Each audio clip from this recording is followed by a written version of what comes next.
It is now a waiting game for a local survivor of domestic abuse. The man convicted of abusing her is about to get out of prison. ABC 13 was at her Appomattox County home in 2006 when her then husband held her daughter hostage. That was only one chapter in a terrifying series of events. The lesson she shared with ABC 13's Noreen Turyn: you need to act fast and take matters into your own hands. Their relationship began full of romance. He wined and dined me and kind of put me on a pedestal, and I put him on a pedestal. Just 6 months after they met, Karen Wood and Tony Story got married. But Wood says not long after she and her teenage daughter moved in, Dr. Jekyll became Mr. Hyde. I couldn't fold the towels right. I couldn't load the dishwasher right. I was a bad wife, mother, everything. At times, he had actually loaded rifles and threatened to kill me, himself, and our pets. Until one night when Wood says Story tried to strangle her in her sleep.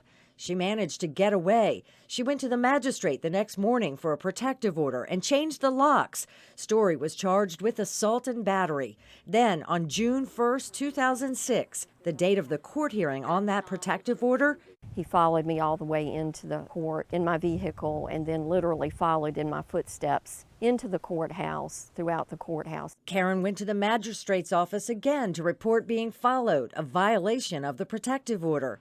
Then she got a sinking feeling. Her daughter was coming home from school early for senior skip day. She didn't know what Story might do, so she called home. And on the third ring, he picked it up and he said, "I've got something you want." And of course, at that point, I knew what he meant. That began a 6-hour standoff with the Appomattox County Sheriff's Office as Story held her daughter hostage with numerous loaded rifles. He thought I would be the one to get there first. And what he was going to do, he was going to kill me and then himself, supposedly. After about 4 hours with hostage negotiators, Story finally let her daughter go. He came out about 2 hours later. After a plea deal, a judge sentenced Story to 10 years with 7 suspended. And honestly, I really thought it would have ended there. Anonymous letters started pouring in, intimidating, harassing, personal. "You won't be able to hide forever. Someone will find you." A prosecutor started investigating and thought to listen to Story's phone call recordings from prison. You want me to send another letter? Oh, hell yeah, as many as you can. I'm gonna. Well, don't waste your time. Do it before court. He had convinced a woman who was listed with the prison system as his girlfriend to write and send them. Add another criminal charge for Story, as well as one for the woman. Then came a new letter, this one from an inmate. "Your ex-husband attempted to hire me to have you murdered." He talked to 2 inmates about them reaching out to their blood member gangs to find my daughter and I and kill us. And I think he offered like $30,000 to each one of them. Story was charged with yet another felony. Now, after serving a total of 12 years on all of his convictions, he's about to get out, and Wood is doing what she can to protect herself. Initially, I was told that I would have some input into where he ended up, and for some reason that didn't happen. So I pretty much demanded a meeting. She laid out the entire history and feels like they now understand the seriousness.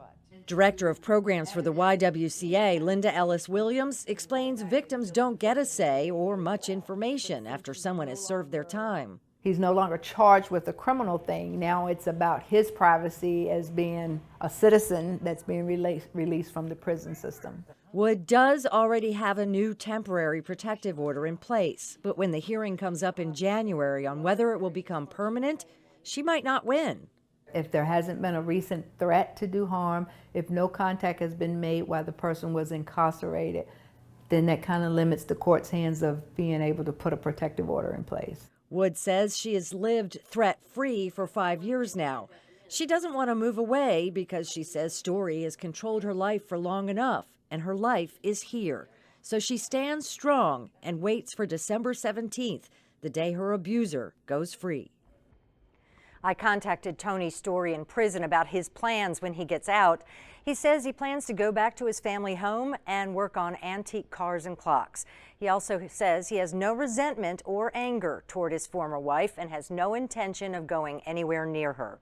You can read his full letter to me on our website, WSET.com. Danner?